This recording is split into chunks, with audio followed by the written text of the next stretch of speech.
She cheated with my best friend during our $500, $0 house renovation, then stole the entire inheritance worth $1, $2 million. Now she's accusing me of fraud to keep it all. I never thought I'd be writing something like this, but here I am, laying it all out because I need to get it off my chest. The crazy part is, it all started during what was supposed to be the happiest time of my life, our dream house. We're talking about a $500, $0 renovation, right? A huge investment, a huge deal. And honestly, I thought everything was perfect. Until I started noticing little things. Small, weird changes in her behavior. Anna, my wife, was suddenly more distant, more secretive. She'd cancel plans last minute, hide her phone, and there were mornings she'd leave the house early, claiming she was going to run errands. I shrugged it off at first, thinking maybe she was just stressed with the house or maybe she was working late. But then I found out the truth. It was a typical Thursday when I decided to check our bank account. I'm not the paranoid type, but I'd been feeling uneasy lately. Something just didn't sit right. I pulled out my laptop and logged into our joint account. That's when I saw it, another transfer, a huge one just a few days ago. I recognized the name on the transfer, Lindsay, a woman who was supposed to be just a friend. But the note next to the transaction said payment for services. My stomach dropped. I knew that name. Lindsay was the girl Anna had been texting a lot more lately, always hiding her phone when I came near. I didn't want to jump to conclusions, but my gut told me something was off. I started digging deeper. I looked through her texts, her emails, her social media messages. It didn't take long before I found the proof I dreaded. There were intimate messages, things that should never have been between a wife and her supposed best friend. Flirty, suggestive, even outright sexual conversations.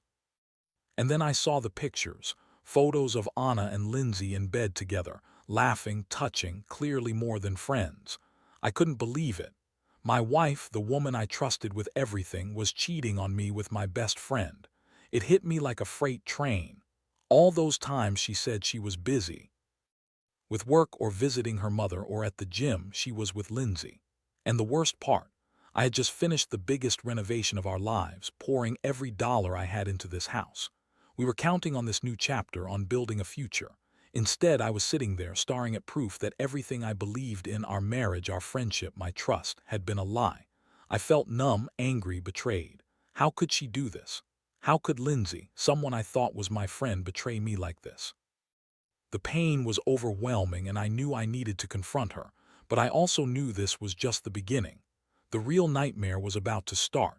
I couldn't sleep that night, not really.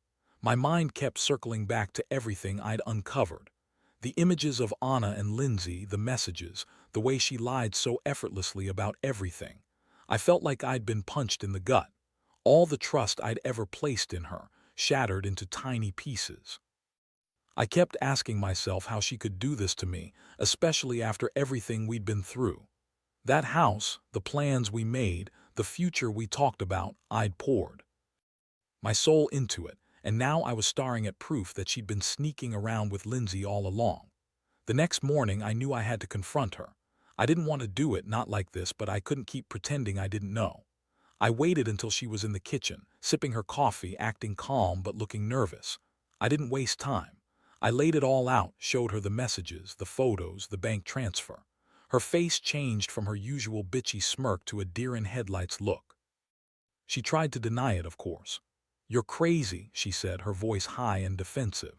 "You're just jealous because Lindsay's a good friend and I was just talking to her about the house. You're overreacting."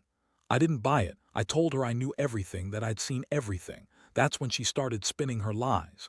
"You don't understand, it's not what it looks like," she said, with that fake, bitchy tone she always used when she was caught. "Lindsay and I were just friends. It's just sex, that's all. It doesn't mean anything. You're making a big deal out of nothing." I could see her eyes darting around, trying to come up with some excuse, some way to manipulate me.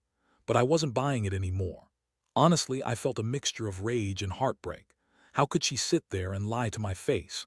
How could she pretend like everything was normal? I was furious, but I also felt deeply hurt.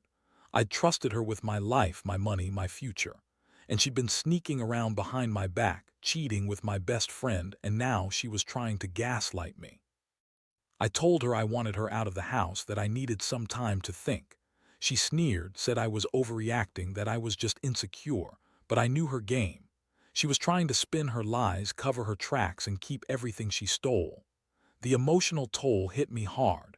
I felt betrayed, humiliated, like a fool for not noticing sooner. The house, the money, the friendship, I lost all of it in one moment.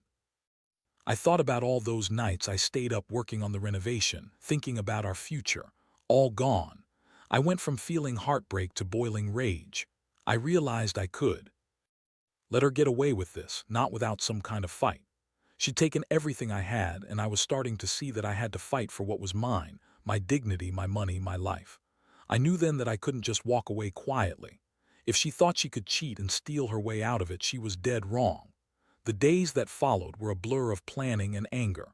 I couldn't sleep, couldn't eat much. Every time I closed my eyes, I saw her face, smug, lying, pretending she was innocent. Meanwhile, I was trying to piece together everything she'd taken, everything she'd hidden. The inheritance, $1, $2 million, was supposed to be our safety net, our future. Instead, she'd managed to get her hands on it all, claiming I was somehow involved in fraud. That was her latest lie, her way of trying to spin this into some kind of legal mess that would keep her protected. I decided I needed to do something drastic. I started digging into her finances, her phone records, her emails. I wanted to find out how deep this scam went. It was then I discovered she'd been secretly funneling money into Lindsay's account for months. No wonder she was so eager to hide her phone and avoid me. She'd been planning this betrayal for a long time. The inheritance, the house, everything was a target. She'd been scheming behind my back from the start. And Lindsay, she was just the pawn, a piece in her game. I also found out that Anna had been secretly working on a new will, one that cut me out entirely, leaving her and Lindsay the entire inheritance. She'd even hired a lawyer to draft it, trying to make it look legit. I couldn't believe it. She'd lied so much, manipulated every single thing just to take everything I'd built. That's when I realized I had to take control. I couldn't let her get away with this. I needed leverage, proof, something to fight back with. So I contacted a private investigator. I needed evidence that would stand up in court if it came to that. The PI dug up more dirt, bank statements, hidden accounts, and even recordings of Anna and Lindsay talking about how they planned to clean out my inheritance. It was shocking, but it also gave me some clarity. I saw her for what she truly was, a manipulative, selfish bitch who'd do anything for money. And Lindsay, she wasn't just a friend, she was her accomplice. When I looked at all this, I felt a strange mixture of relief and rage. Relief because I finally had proof, and rage because I'd been played for a fool for so long. I knew I had to act fast. I wasn't going to let her steal everything I worked for. I started preparing for a legal battle, consulted lawyers, gathered all the evidence, and made plans to freeze her accounts. The betrayal was one thing, but losing everything I'd ever worked for was another. The more I learned, the more I realized how deep her lies went. She lied about everything, her whereabouts, her intentions, even her feelings, all to cover her tracks and make sure she kept the inheritance, the house, and her new life with Lindsay. I wasn't going to let her get away with it, not without a fight. The day I finally confronted her with everything was like stepping into a storm I couldn't escape. I had all the evidence laid out, printouts of bank statements, screenshots of the messages, recordings I had secretly made. I felt sick just thinking about how far she'd gone to betray me. Anna sat across from me, her bitchy smirk fading into something colder, defensive, angry, maybe even a little scared.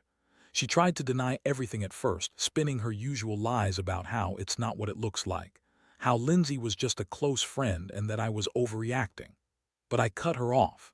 I threw the evidence on the table, one by one, like punches.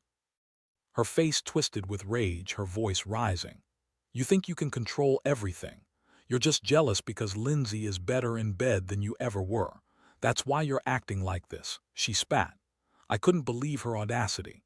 She was blaming me as if this was all my fault, as if I was the crazy one for catching her cheating.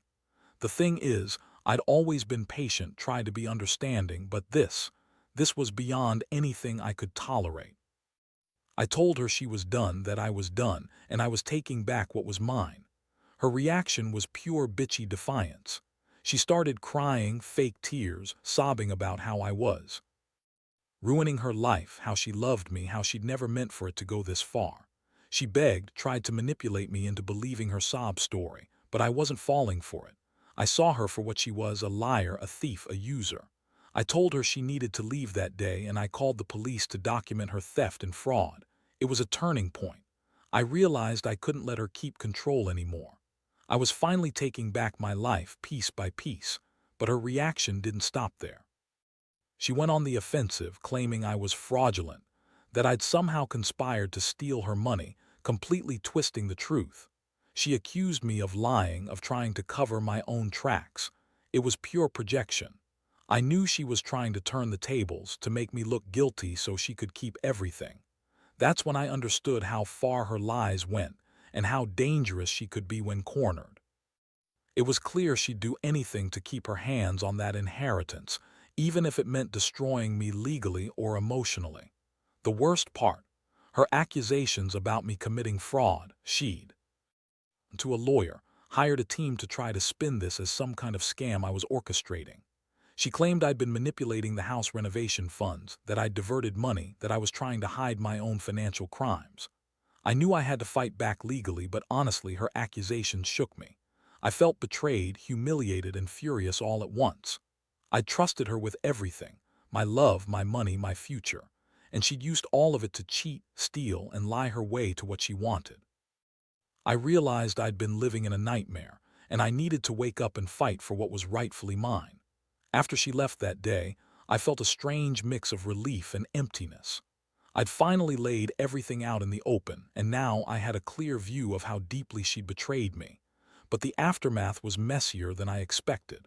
Her lies didn't just stop with the affair. She'd also manipulated the money, the house, everything we'd worked for. I thought about how she'd spun her web of deception, how she'd lied so convincingly to everyone, our family, even her own friends. I knew I had to act fast to protect what was mine. I contacted a lawyer immediately. I had the evidence, and I was determined to fight her for the inheritance. I also started the process of freezing her accounts and exposing her financial fraud. It was crazy. She tried to claim I was the criminal, but I had proof of her schemes. I learned she'd been funneling money into Lindsay's accounts, forging documents, and even hiring a lawyer to create a fake will. Her whole plan was to steal everything and then spin some story about how I was the bad guy. I couldn't believe I'd been so blind. Meanwhile, I also started working with a private investigator to gather even more proof. The recordings I had made of her and Lindsay's conversations were gold. They confirmed plans to drain the inheritance and cover their tracks.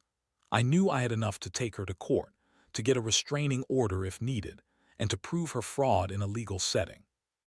But honestly, the emotional toll was draining. Every time I looked at the house, I saw the life I'd imagined slipping away, stolen by her greed and lies. The hardest part was facing the fact that the woman I loved, the woman I built a life with, was capable of doing this. She lied about everything, her feelings, her fidelity, her intentions. It was like waking up from a nightmare. I kept asking myself how I could have been so blind. I thought I knew her, but she was just a manipulative, selfish bitch who saw me as a meal ticket. Her accusations of fraud against me only added insult to injury, trying to paint me as the criminal so I'd back off. But I refused to be the scapegoat. I knew I had to stand my ground, fight for what was mine, and make sure she paid for her lies. It was about justice, but it was also about reclaiming my dignity. In the end, everything started to unravel faster than I expected. The legal battles took months, but I finally managed to get a court order to freeze her assets and initiate an investigation into her financial activities. The proof I had gathered, those recordings, the bank statements, her own texts, was enough to make her panic. She tried to fight back with more lies, claiming I was the one stealing, that I'd conspired to hide money from her, but it was all too late. The truth was out and her web of deception was crumbling.